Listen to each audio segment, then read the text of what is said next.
Retro anime. How did we find it? How does it hold up? Unpacking the ins and outs of being an old school nerd and proving that 80s kids can't remember a damn thing right. These are the mindless midlife musings of the anime nerd.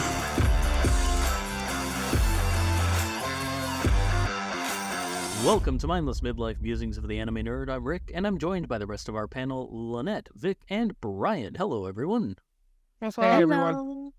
All right, well, today we continue our journey as we travel across dimensions and help Hitomi and Prince Vaughn on their journey to unite Gaea and thwart the evil plans of the Zaibach Empire as we suit back up for more episodes of Vision of Escaflowne. I'm not going to go through the history again because this is sort of just a continuation of the rewatch, but we are now moving on to episodes 7 through 12 on our rewatch, first watch for all of us. Mm-hmm. And just sort of discussing the show as we go and how we feel about it and how, all the usual stuff, just in a slightly different format. So with that, like I said, today we're covering episodes 7 through 12.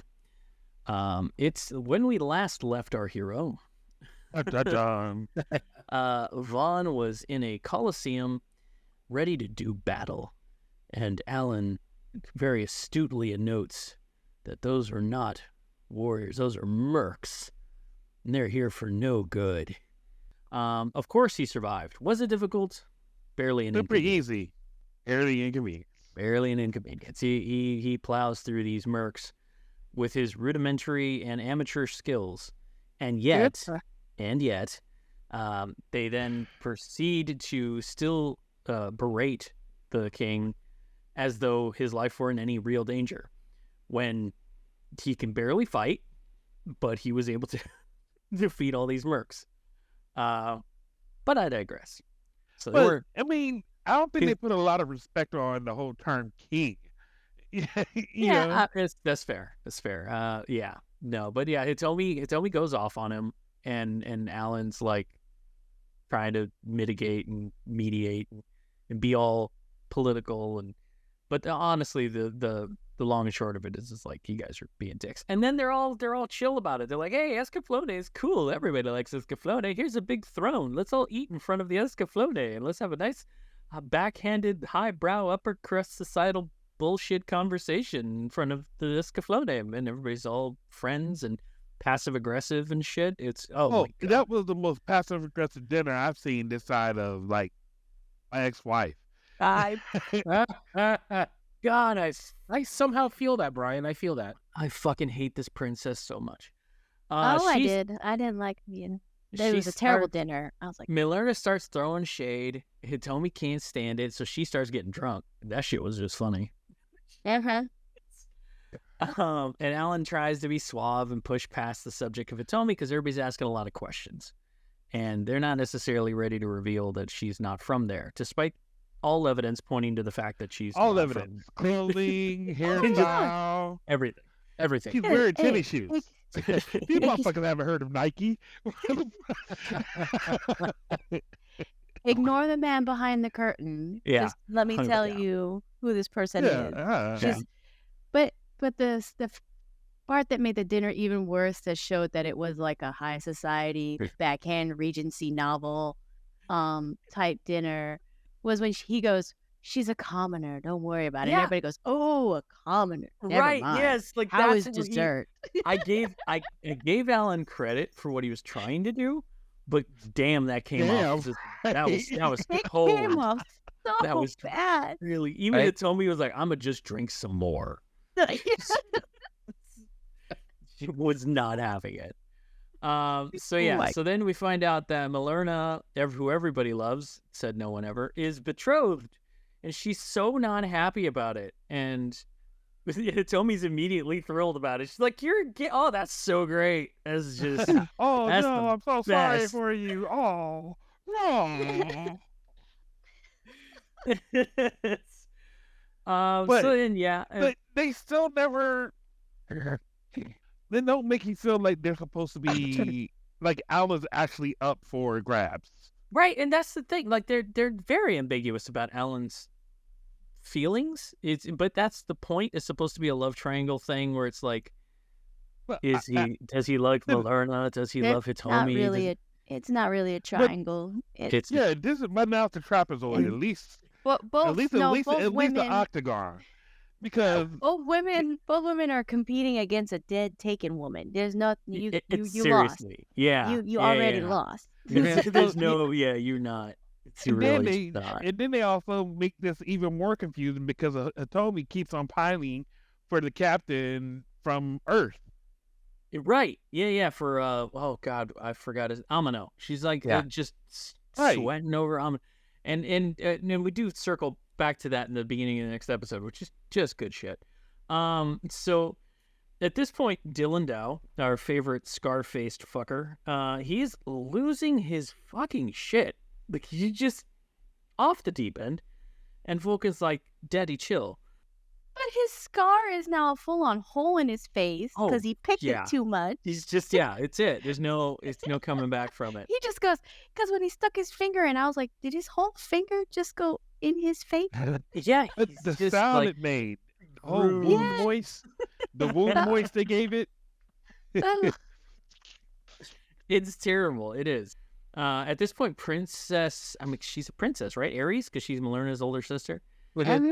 She's tired of Alan's shit, and she rolls up, which apparently Alan's, I don't know, being a dick about. I don't know. So she comes in to read Alan the Riot Act, and she's like, "Marlene's gone, bro.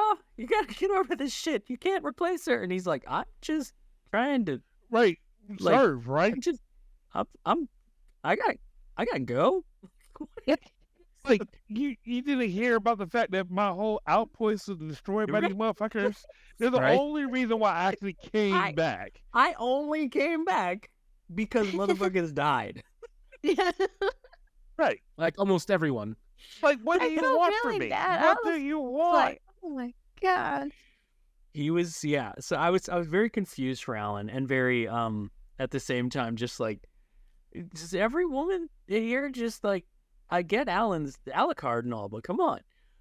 So anyway, hey, long blonde hair, man. Long blonde hair. Anyway, it's another thing. Oh yeah. So then at this point, Hitomi has another dream that her cards are important and that they're doing something right. That's how you knew it was a dream. Because it's the only time the cards ever work right. And then look, we are so over that part. Look, not one really of us. Yeah, not one of us looked up with any level of enthusiasm. It's it. It was just like, the cards. She had a dream cards again. She had a dream about her cards. They worked. These are great cards. Shit goes south. It's like, whatever. Van and Alan have a little part due thing. It's kind of cool because it's like Alan's like getting more respect for Van as a fighter. Van still sucks. But he defeated a whole bunch of mercs. Just saying. And then Hitomi's being a creeper. I don't know if she's still drunk. I guess she's still drunk. I don't know. She's just like rolling the hallways, following Alan, being a creeper. Hold on, that's not her fault. She was getting away from Catgirl. I agreed. Yes, Merle is a fucking nightmare. But oh gosh, she's terrible. She's terrible. So she's trying to get away from Merle. Right. Ends up walking into Malerna. Right. Anything with the letter M, we don't like. That's where we're at with this. We just don't like them. So yeah, Malerna catches on, and then she starts playing games, which is just, I fucking hate this woman so much. I can't even get into it. She just Malerna, or what's the cat's name? Merle. You don't really make it easy. Merle. Name another name that Merle. That's like a 95-year-old woman's name, and they put that shit Muriel. on. Right? Myrtle. Myrtle. That's it. That's exactly that. Myrtle. Muriel. Right. Okay. Yeah. It's terrible. So whatever. Anyway, she's playing games. It's neither here nor there. And man, just fuck this cat. She's in there giving her shit. I loved this because I'm just like, this is I'll point out to the listeners, Merle is a native of Gaea. She lives in this world.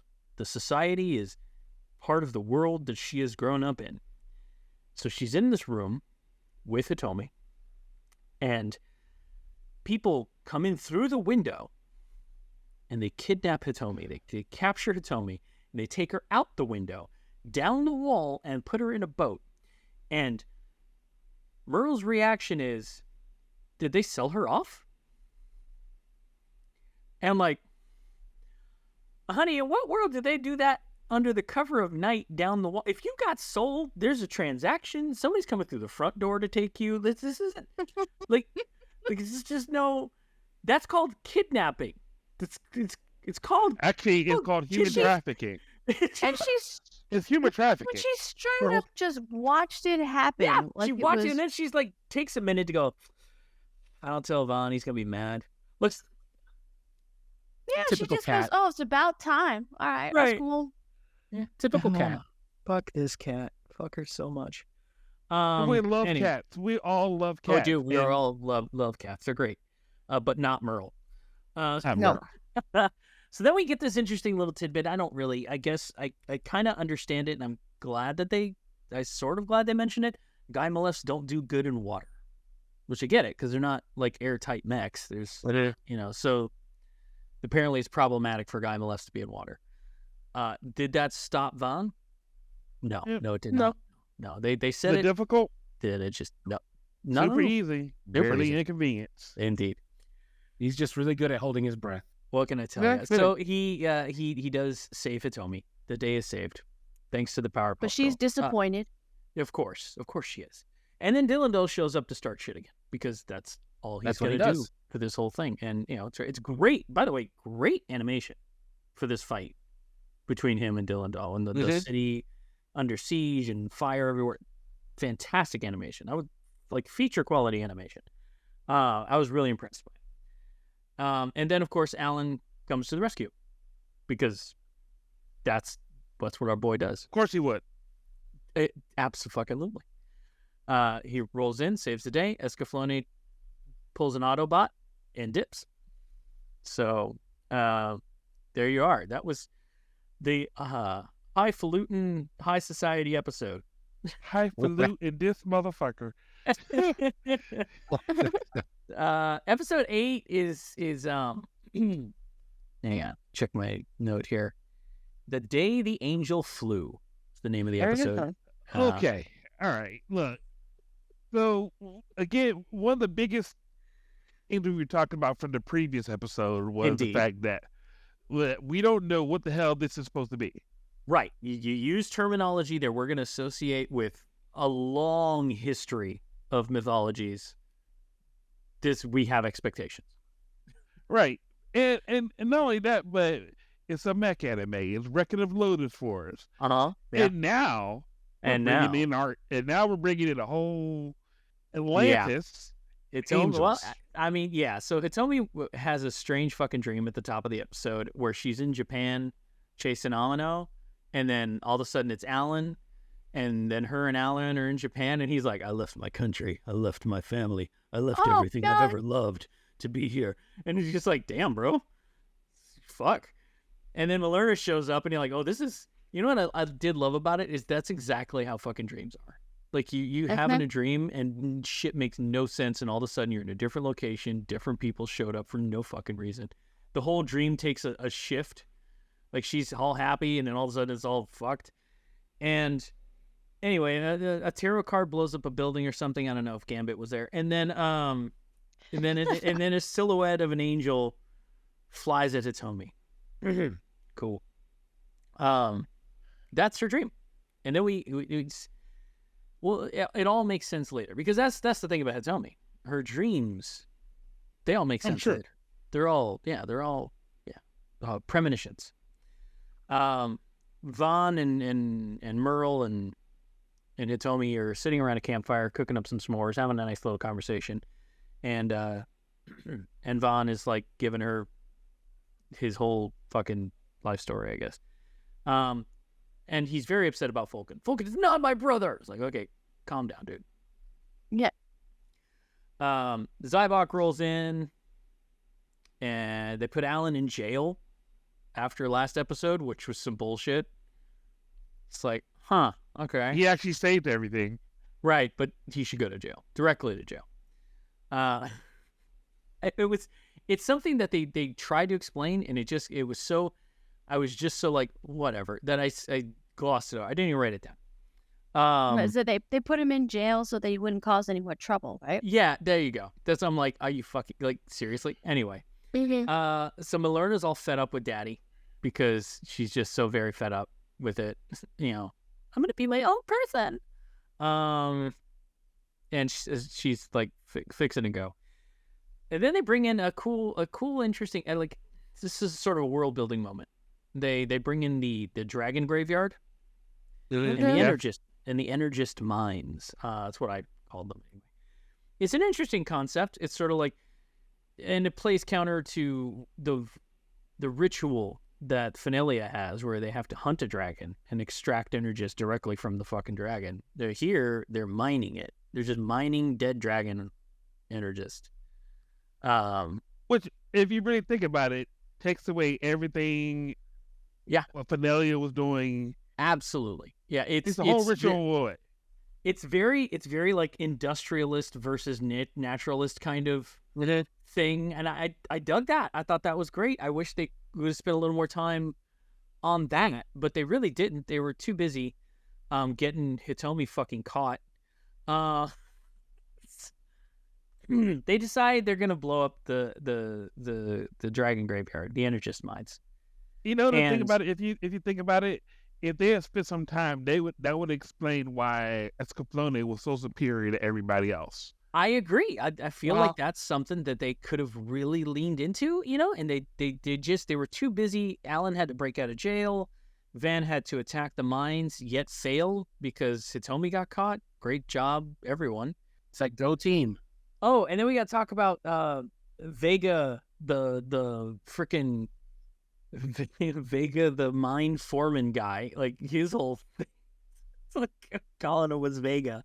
He didn't have a snake tattoo. He had a literal fucking snake. Right? It's just, this is Nina. You got to meet Nina. Like, great. She had no purpose. She had none. Nina's done. This whole character had no purpose. He was just a filler. He was a Naruto filler episode. It's seriously. So yeah, he captured... How about this? A One Piece filler episode. Yeah, fucking facts. So yeah, Nina's a snake. Nina threatens Hitomi. Van escapes. Nina's dead. Like, it took 2 seconds. And then Vega's dead. Vega falls off a cliff, and then he's kind of dead. I think he's dead. It doesn't matter because he doesn't matter. Exactly. But they show him, and he looks kind of dead. And then Storehouse go boom. Hitomi, unfortunately plummets to her death, only to be saved at the last minute by Van, who has now sprouted fucking wings. Because we didn't have enough fantasy shit going on, now we got angels too. And to speak to Brian's point, at this point, we have no idea about the Atlantean connection. At this point, he's just got fucking wings. He may as well be a goddamn X-Men. And we're like, all right, so here we end. Now, so episode 9 is the Memories of a Feather. Really, the whole thing is kind of mostly flashbacky, but it's good because it helps with the storyline and the world building of it all. Gives us some explanation on some things. Absolutely. It does break some things down. I actually enjoyed it. So Merle is very protective of Van's wings. Like, don't look at him. Like, he's naked or some shit. I don't know. She's very protective of it. Tasty. He looks very tasty. I don't know. I don't know what the deal is. Like, so it's okay. Okay, cool. I mean, it kind of makes sense later as the episode goes on, but at first you're like, calm down, bro. They're wings. Like, we're from Earth. We see all kinds of crazy shit. Alan is on the hunt. He's trying to find his friends, damn it. And we love Alan. Of course we do. And Alan... everyone loves Alan, literally. Alan rallies his crew in the best way possible. They're like, sir, it's getting really, it's getting dangerous to fly through here. Are you sure maybe you don't want to turn back? He's like, no, we don't need to turn back because I have the best crew in the world and they would never let me down. Crew's like, okay, yeah, you're right. Yeah, yeah. Hell yeah. Yeah, we got this. And rock on, guys. Keep going. It's like flattery will get you everywhere. Yeah, it was great. Very easily motivated. They can do what they need to. So then we get Malerna and Mole Man because that's the fucking team up I couldn't want less. decide to leave home, and she's gonna go help. Damn it. So we find out Van's mom in this episode. We find out Van's mom is Atlantean. The big reveal in this is that she's like an Atlantean. I don't know if she had royalty status in Atlantis, but she had wings though. She had some wings. So it's a flashback, and you get Balgus and the king, and they're having a minute in the forest. Not like that kind of a minute. They're like talking, night shit. And the king, like, I don't know if it's like he hears a siren song, but he just wanders to the water. And then Balgus is like, it's a demon. And he's like, the king's just, oh, maybe a demon, but it's a beautiful one. And we're just like, okay, but like it's a demon. Like right. Like you clearly like... he have never seen like what's the name of that damn? Is it Wicked City? No, it's not Wicked City. Wicked City. Wicked City definitely had Wicked some... City. Yeah, Wicked City had a good example. And you're just like, okay, so cool. So he falls hard. And at this point, I do question it a little bit. It's like, she's going on about how he's destined to be there and they're destined to be together and all this. And all the people in this village are like, that's a demon. Like, you can't trust the demon. Demons, they got powers. She was the reason Atlantis sunk. Like, she just don't do that shit. And he's like, I don't care. I'm going to marry her anyway. God. And... Perfect translation. I am loving your interpretation of these things. That is exactly he went straight how Napoleon down out. to my gosh. So he does, right? Despite every protestation, like everybody in the king is like, bro, this is a bad idea. Like, it's just, you just don't know. And it's just one of those things, just like at no point have they proven outside of just abject racism that it is a bad idea. Or not a bad idea, like both ways on this, you're just like, okay, cool. Like, he loves her, maybe, like, we're not really sure. They say, but she's a demon. Bewitchment's about. Anyway, they have a kid. It's Van. Yay. Mazel tov, it's a boy. And if you were born with wings, I don't know how long it would take you, but it took Van till about, 10, 11 years old. And at that point, that's when he finally decided to test the wings out and try them by jumping off a roof. I don't know. Like I said, if I was born with wings, I don't know that I would have waited 10 years of life before attempting to use them. But Vaughn did. And it went about as well as you think. So then his mom has to fly up and save him because he's plummeting to his death. And while they're in the air, she's like, you must never show your wings ever. He's like, okay, my bad, shit. And her wings are out. Her wings are out. They're in the front air. of everyone. And she's like, you can't do this. That's thing that we are actually doing right now. You must never do this thing. Do as I say, not as I do. Mind you, we're not talking about little Cupid wings here. Oh, no. Like, we're talking about wings of fucking justice. Yeah, this is, Angel of the X-Men. These are some big fucking, we're talking 12, 14-foot wingspan here. Wingspans. Like, huge. And they're just like, you can't do this anymore. And he's like, oh, I'm sorry, Mom, I won't ever do that again. And you're just like, all right, cool. I get what they're doing. It's just this is like over 20 episodes. And they didn't spend a lot of time talking about the dragon graveyard and the Energist because they have plot to move on through.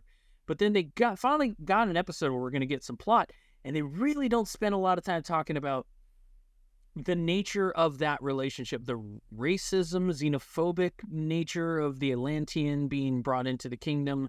They really kind of just like blast past it really fast, and you're just supposed to just be like not asking the questions.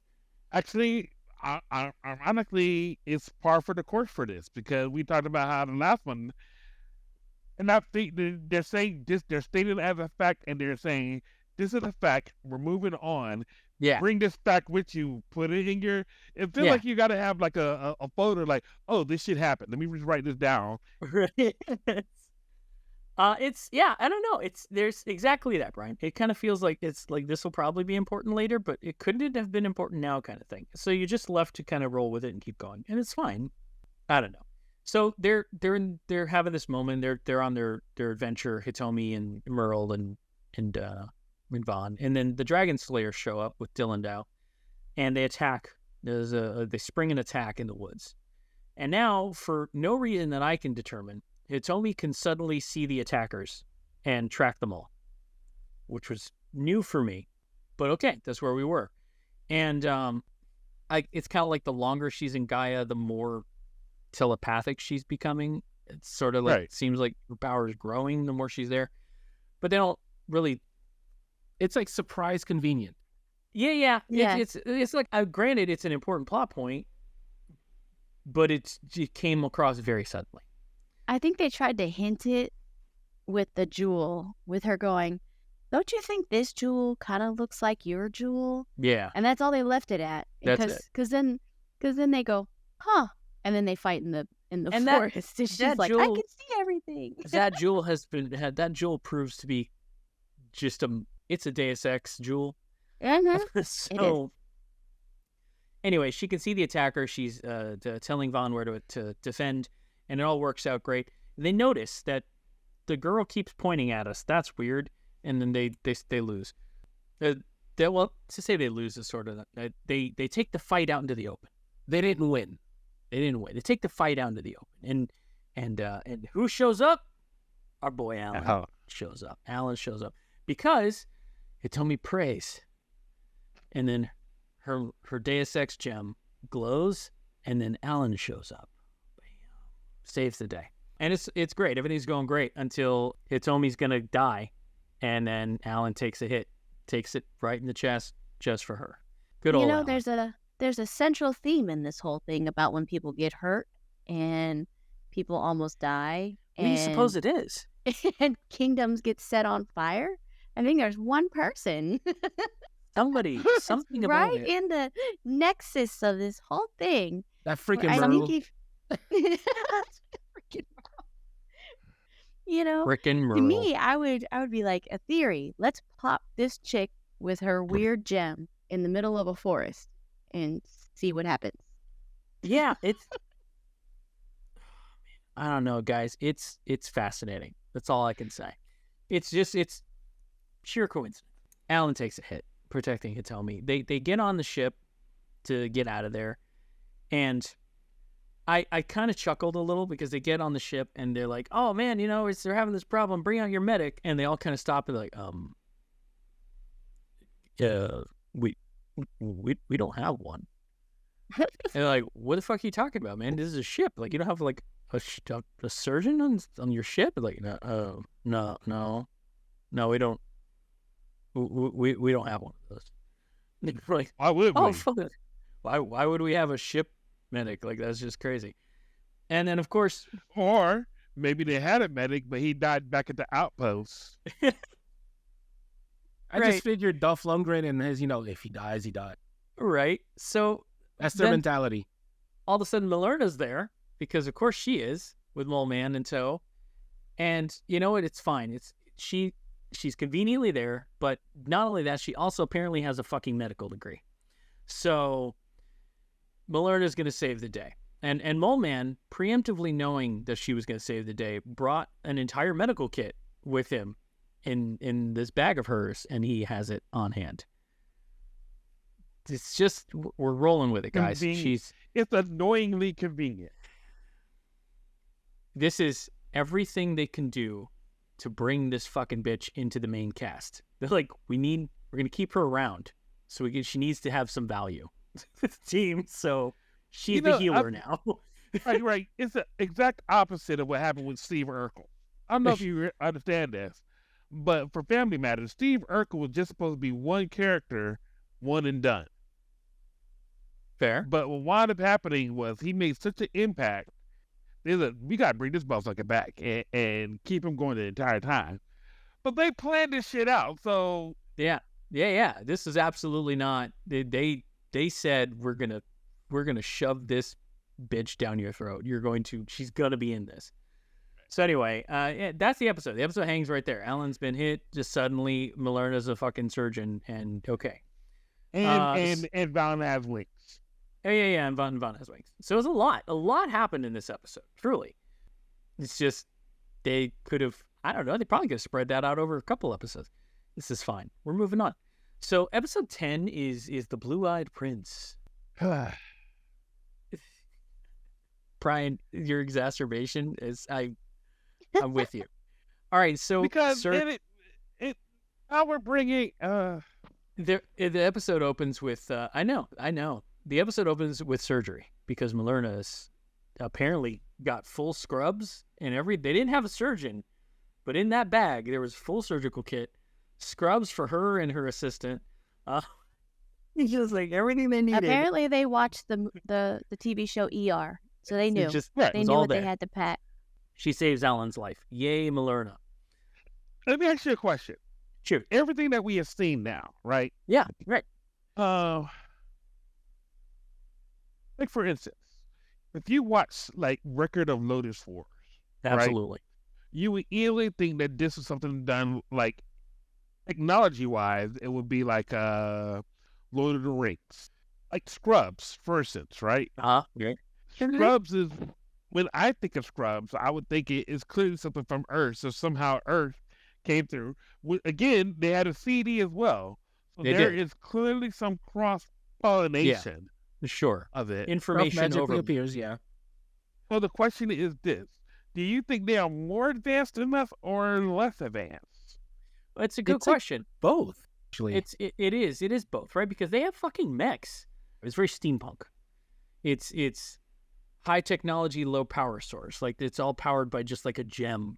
There are things about it that like I accept. Right? Except obviously the surgeons existed even in medieval times. Right. You know, medics existed even in the Tolkien world, you know, people healers. Mm-hmm. I want to give them grace and say they chose to do this with the scrubs and the scalpel and all that surgery shit is just sort of play to the audience to understand that she's isn't a healer in the traditional fantasy sense. She's modern medicine healer. So yeah, I don't know. It's one of those things that this world is very, sometimes you're going, wow, sometimes you're going, really? You know, it's fine. Neither here nor there. Like you see them using a mech, and then they're still using horse and carriage. Yeah, exactly. Yeah. They get in the carriage, or they got the boats, but they don't have motors for the boats. It's a guy with a stick, you know, like right. Yeah. And they're still using candlelight on a lot of things. Yeah, still a lot of candles, you know. And so it is very. Did you not see that fucking mech there? And let's not forget the army of cloaking mechs. Yeah, they have cloaking technology. And at this point, I want to be clear. At this point, the only things that have been magical are Hitomi's visions, and Vaughn has wings. Everything else is rooted in some sort of scienciness. The like science fantasy. The levitation stones notwithstanding, there is something to them, like the physics of them as they float. You know, like there's like everything about this is attempting to be explainable to a degree, except for Hitomi and Vaughn's wings. So I bring this up because it gave a lot of credit them because of that they kept on using terms like Guy Malef, you know, and the fact it kept on it's subverted our expectations of anything. It kind of removed any expectations, because you're doing this. But when you do stuff like bringing in surgical scrubs, you know, it takes the belief away and it brings it more, grounds it more. So I'm having an issue with giving them that same deference I gave from the first watch, and now it's like, okay, you're veering off. Right, but I mean, like, what's the resolution? It's like, should they have applied seaweed and like, you know, berries to it, kind of thing? Like, you know, like in like an Avatar, not the airbending one, but the blue people one. They use like, you know, local herbs and shit to try and treat injuries. You know, do you feel like that would have been a better approach? Let's take Avatar, for instance, right? Yeah. Just the whole concept of Awa, right? Yeah. You can obviously see that these people are extremely spiritual because of the fact that they are able to connect with the spirit of nature. Sure. Right? Yep. They do a great job of saying that not only do they show the connection, they show the human translation of that connection. You know, they take a beat and they say, listen, we're talking about 10 to the 12th connection based on root systems, and just for it to be dismissed, but somebody actually goes through and they say, so what happens as a result of this, you know? Right. So when we are dealing with, they briefly talk about her medical history or her medical education. Very briefly. So briefly, but they don't talk about what that actually entails. They just said, "Oh, you're medically trained." Right. Yeah. Are you go to shaman? Like, you know? Yeah. Are you a shaman, or what exactly are you using? A dividing rod? What is the baseline area? Yeah. It's a good question. It is. And I would love to have spent time understanding that a little bit more, but they're not going to do that because we have very big, important things to do. We have to visit Freyd, the kingdom of Freyd, and the boy Prince Chid, who's running things while his daddy's out. He is obsessed with Alan, the legends of Alan the hero knight, Alan the amazing, Alan the spectacular. It doesn't help that he looks just like fucking Alan. He's got that whole thing going on, yeah. A lot of hero worship. And so you just like, you meet this kid, you're like, wow, I love that this kid is running the kingdom right now. It's very childlike empress. Good for you. So we cut away to the baddies, and Fulkin summons Zongi, which is just honestly the best fucking name you could ever come up with for a villain. So and this is, I wrote it down because I'm like, this is something they never fucking talk about. So Fulkin and Dylan are having this conversation. They're doing their evil plotting thing, and then he summons Zongi, but Dylan's like, oh, what is that stench? And then Zongi shows up. Do doppelgangers stink? Do they have an odor? Like, there's this, it's just sort of a weird thing that never gets brought up again. Like, you'd be never really gets brought bad up again, never used, or, hey man, what have you been eating? Right, like, it's like, if they stunk, wouldn't that make them bad at doppelganging because everybody would smell them coming? Anyway, they don't bring it up again. I don't know why it was in the script. I don't know why they bothered to mention it at all. But Dylan had to comment on Zongi's stench as he arrived, and it was just like, that's a strange thing. Is it actually spelled like Zongi? Zongi, Zongi. So it's not even like Zangief, where he'd be like a cool Russian dude. No, it's just Zongi, like he's named after a popple. I don't know. His name sounds like he states. It really, yeah. It's just a great name for a villain because it's terrible. Anyway, so he summons him to be part of their evil plan, to be determined at a later minute. Because what's really important right now is that Milerta is having a conversation with Hitomi and gives her a bag, and she's like, basically says, for lack of, I'm paraphrasing, but I'm pretty sure the wording is accurate. Bitch, I'm part of the main cast now, so I'm going to be around a lot more. You're going to have to get used to it. Right. I believe that's exactly how she said it. And I graduated. I leveled up. Yeah, that's it. The doppelganger is then brought into the fold. They're going to drop him off to create problems. Whereas just 2 episodes ago, I was praising the animation, saying this battle sequence was really cool. The doppelganger arriving is some of the most jank-ass shit I've seen animated in a long time. He jumps off of the enemy Gaimalek, and he lands on the ship. And then, for what I can basically surmise, is somebody opened Adobe Flash and then squished the image of Zongi and stretched it before setting the opacity to 0. That's basically how he phased into the ship. You know what happened is an intern came in while everybody else was out for lunch and was like, I'm gonna do this, and nobody is gonna ever know that I did it. It's like, I got this. It was really bad. I was like, damn. It may as well have been pixel art. It was really bad. So Zangi the doppelganger does exactly what a doppelganger would do, because at this point we are watching a fantasy anime. We all know what doppelgangers do. Doppelgangers doppelgang. He assumes the role of a monk. And you're like, tight, cool. And he's like, this will be perfect. Cool. Evil plans, activate. They take some time showing Hitomi teaching Vaughn how to do what she did. After she said, don't turn me into a weapon. Yeah, yep, sure. And that's not going to come back at all. No, but the thing about it is like... What? Oh, no. The part that got me is they said, yeah, you can help us predict where they're going to be. And she says, no, I am not going to do any more predictions for you guys. I am not a turntable. I'm not a tool. Yeah, and then she turns around and gives the child a prediction. A tarot reading, yeah. It's like, hey, I got you.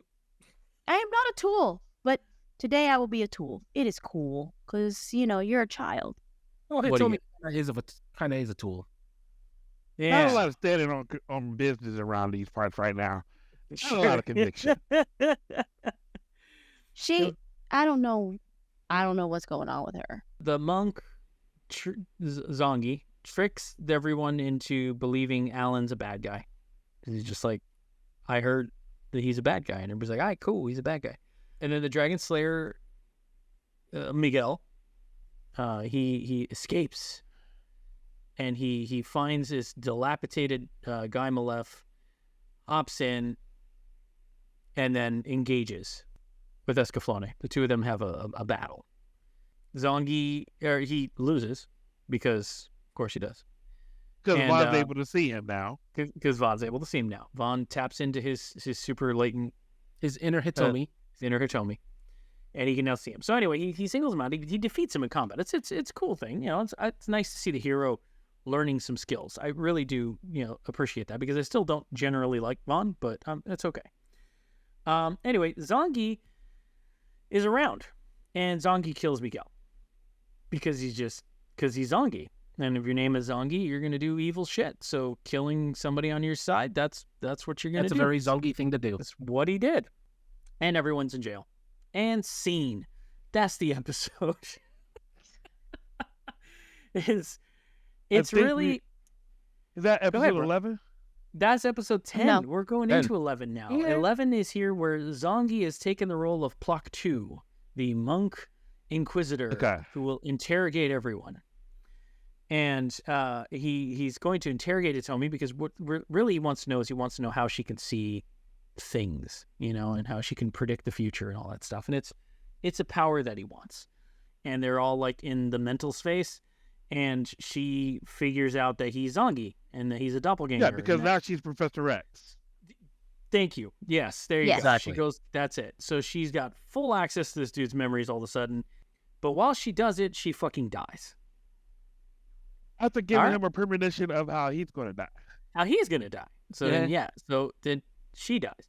So then our homeboy Alan, to help, he decides to grab the prince, hold a knife to his face. He's like, let us the fuck out.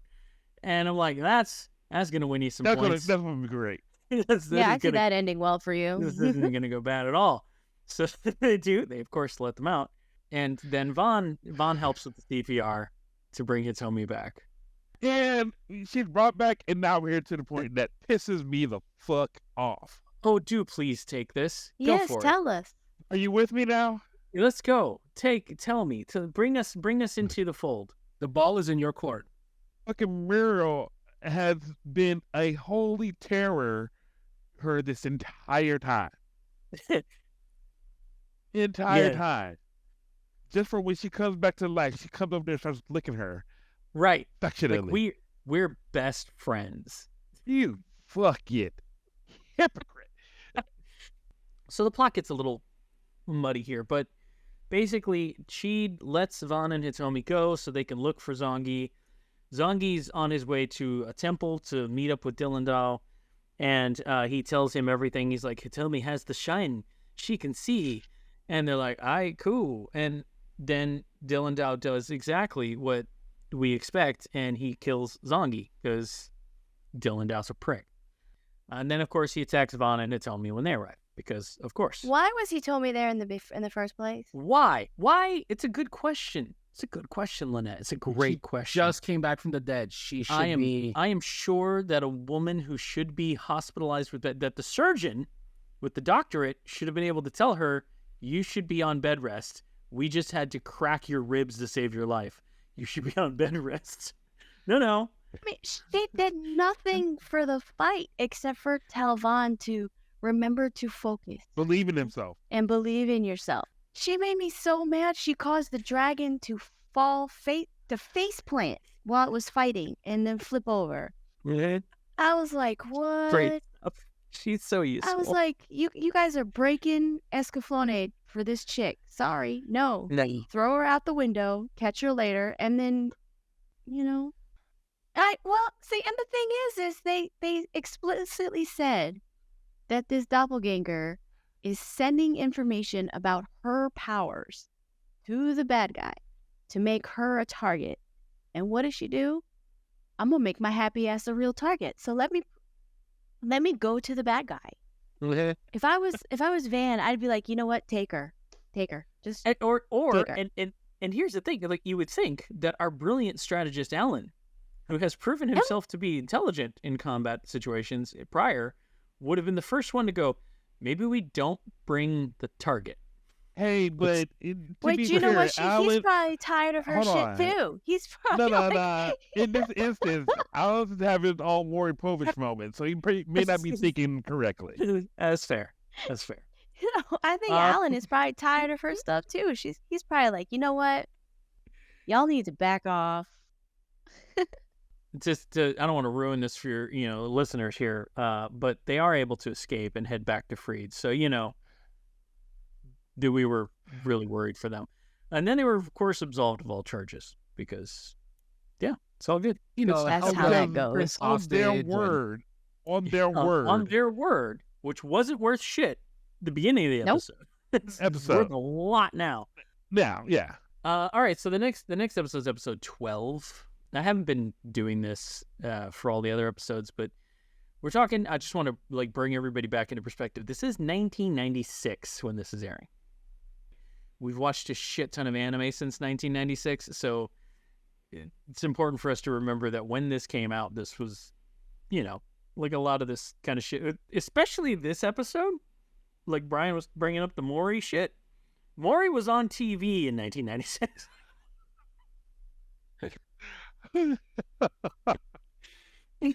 Segway, bam. Oh Christ! So the Duke arrives back at the castle, and he's like, decides to let Alan and the others help because Freed is, it's going to need some protection here, and it's is what it is. It's nightfall, and Vaughn, he's talking to Hitomi, and he's like, I need you, despite the fact that you've taught me these predictive abilities of yours, I need you to tell us where Zaibach's coming from. And she does. She just dutifully decides to lend her assistance. No, I'm talking shit. She's like, I am not a gun kind of thing. Like, I don't want to be your weapon. I'm not going to do it. Figure this shit out yourself kind of thing. Somebody should have backhanded her and said, you have no money. You have no food. You have no place to stay. You have no credible skills. You cannot get into a Gaea Malef and navigate it. You cannot pick up a weapon and do anything else. You need to make yourself useful, or you're no longer useful and will be gone. Or we have a guest starring from Hikaru. He comes in this bitch. Hikaru slap. Right. Oh, Christ. Hold on, look, the fact Seriously, that you came in with the slap Rick. Yeah, that's it. Somebody should have had a come to Jesus moment with her. That's as much as Hitomi has frustrated me over these last dozen episodes. I think I was most frustrated with her at this moment because I'm just like, he's not asking you to pick up a sword and murder somebody. He's asking you to help save lives. And all you really have to do is nothing at all. You really just not asking the moon. Anyway. But she had one little negative vision, and all of a sudden she's like, I don't want to play anymore. She's very got one butthurt. skill. She's very butthurt Yes. about this. Look, can we just skip to the head of this part and just talk about the consequences of the decision? How many lives are lost because she refuses to The do this? whole city. Yeah. The whole kingdom. Like I just, you know. everyone. Everyone is dead. And I feel like this is a lesson she probably should have like picked up in episode 2. Right. You know, like You know what? Oh, if I was Alan, I'd have grabbed her by her neck and walked her around the village, all the kingdom, and going, you said no. Tell that dead person why you said no. You said no. Tell this dead kid why you said no. And then just walked her around and traumatized the crap out of her. everybody, just every single one. Everybody. 'Cause honestly, didn't she have a vision about Finalia as well? Yes, and she's tried to stop it. This time she was like, y'all can burn. I don't want to do anything. The thing about it, though, she's like, I don't want to, I'm not going to do it. I can't be used at your convenience, right? Then she goes outside. She's all upset. And then she ends up doing a tarot reading for the little kid. Right. He's just Right. You just said you didn't want to do that no more. And now you did do that. But like, And then she did a Maury. yeah, he is she your pulled a father. Maury. and yeah, this, we find out. We got Yeah. the results back. He is your father. At the same time, Milerna is making some discoveries of her own. She's finds a diary. The Duke loved his wife so much, he completely made a whole fucking estate for her. Right? That looks just like her previous home.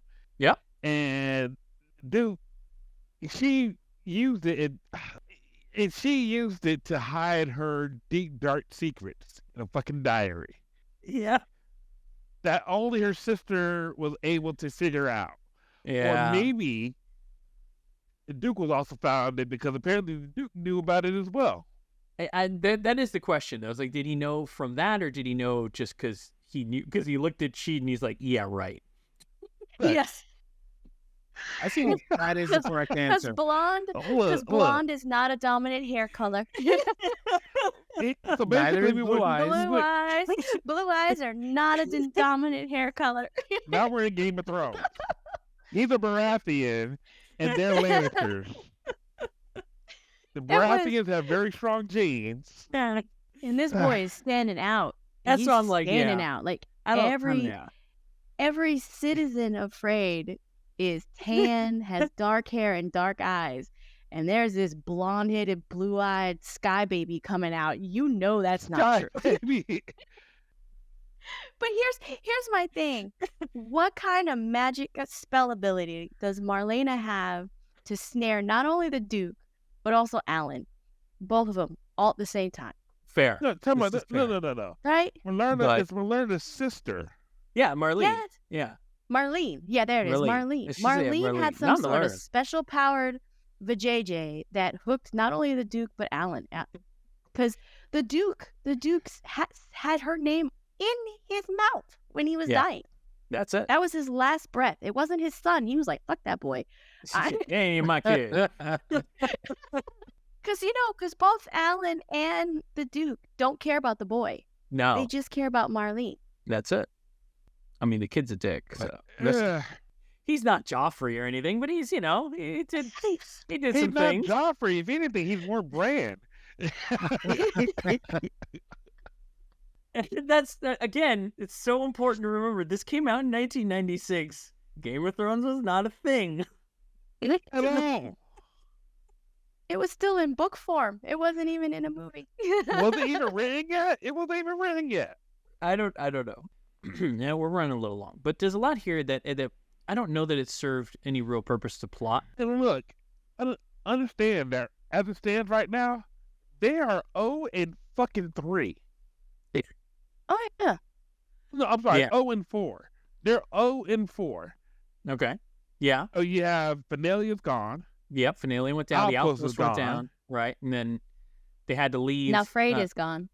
Yeah, they had to leave the kingdom because the Zaibach were problems there. Right. And then we lost Free. Afraid they're 0-4. Yeah. All right. So Vic did a real-time fact check for us. the first Game of Thrones book did land in 96, but 2 months after the episode came out. So really, legitimately, Escaflowne did this shit first. We broke Brian.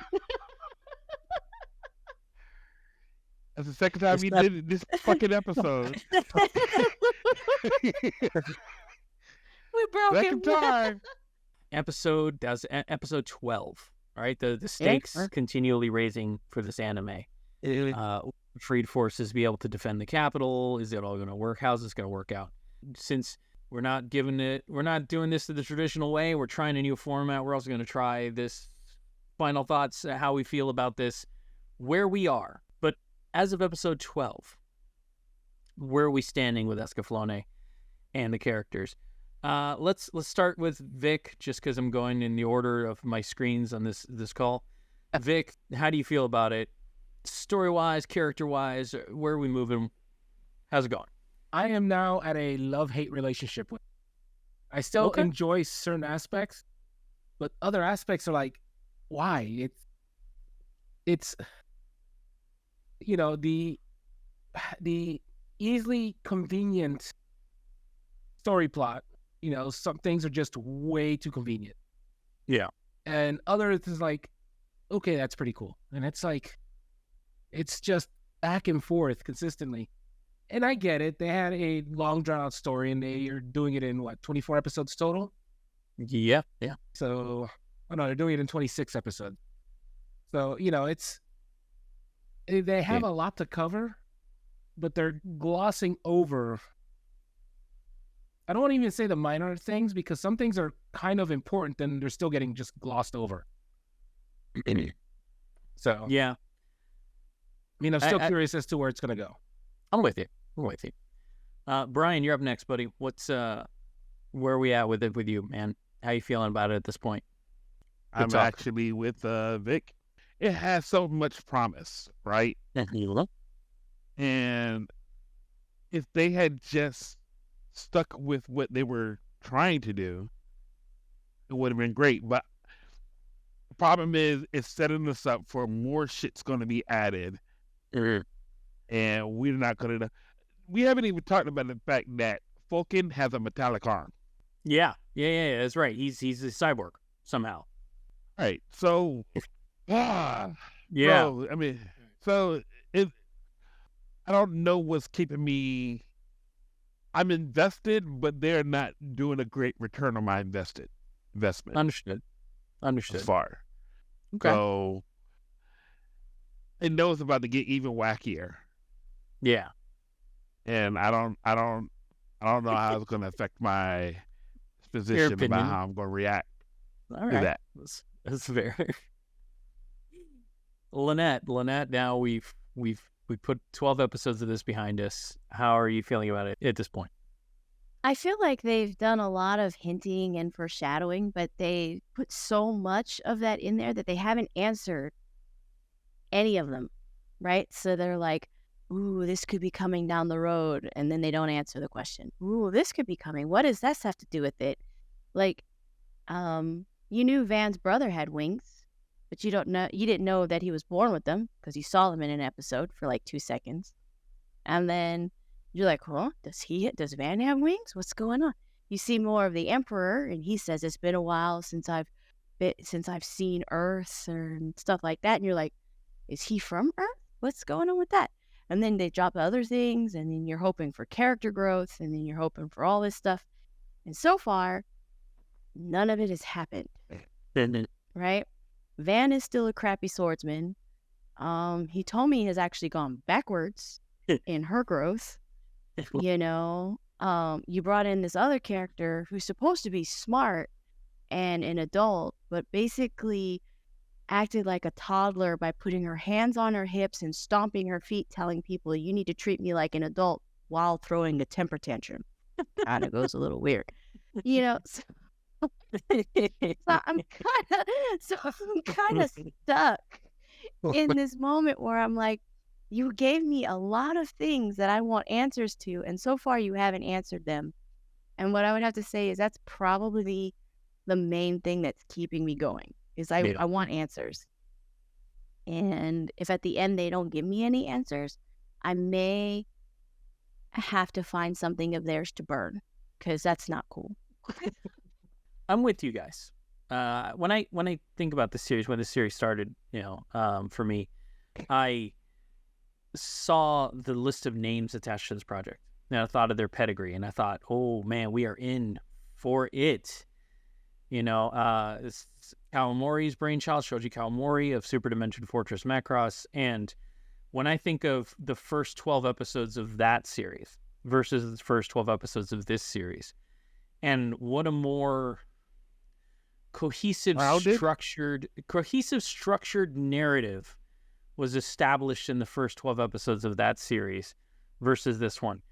I get that it's a fantasy setting, so it's a little different, but it's just as much world building has to happen in that series, which is over a decade older than Escaflowne. And there's so much more. There's more character growth. There's more a well-rounded world. The world building was very handled much better. Here I am, a dozen episodes into this, and I feel like, just for me, and I'm sure people who love this series are gonna be mad at us for this shit at this point. But hey, by the end it may come around, so just stick with us. But it feels like 12 episodes in, like they had the idea for 3 different series, and then they just decided we're gonna mix and match and put them all into one series as a sort of a steampunky, like armored mech drama. Could have been great as just that. Could have been great as a trans-dimensional isekai girl in a foreign world story, if with fantasy, animal people, all that. Could have leaned hard into the Lotus War of it all, kind of thing. That would have been an anime probably fine all by itself too. They could have gone into the Angels of Atlantis thing and played that whole thing. Could have been its own anime, but instead you kind of like got hodgepodge all 3 of these major worlds. It's like they try to shove too much. It does. It feels like they didn't have a defined concept of what it was this was going to be, and they just started the old adage of throwing spaghetti at the wall kind of thing. Like they're just seeing what sticks. And that's what it feels like for me now, 12 episodes in. I'll be honest with you guys, it's been hard for me to watch these, just partially because real life, but also the other part of it is because I'm so frustrated with these characters. None of them I haven't connected with any of them yet. And I'm in it because I love anime, and I love these. I love a lot of these concepts. I'm waiting to care about any of these people. Waiting to enjoy this, So we'll see. We'll see where this goes. We got a little over a dozen more of these to go. So we'll see how this plays out. Yeah. All right. Well, guys, on that note, I guess we'll wrap it up. So until next time, keep calm and, wait for the DNA test before you pass judgment. You've just been privy to the mindless midlife musings of the anime nerd, presented by Geek Grotto. For show notes and corrections, or for general geeky fun, you can visit our website at geek-grotto.com. If you're listening to us on your favorite podcast app, please like, follow, and subscribe.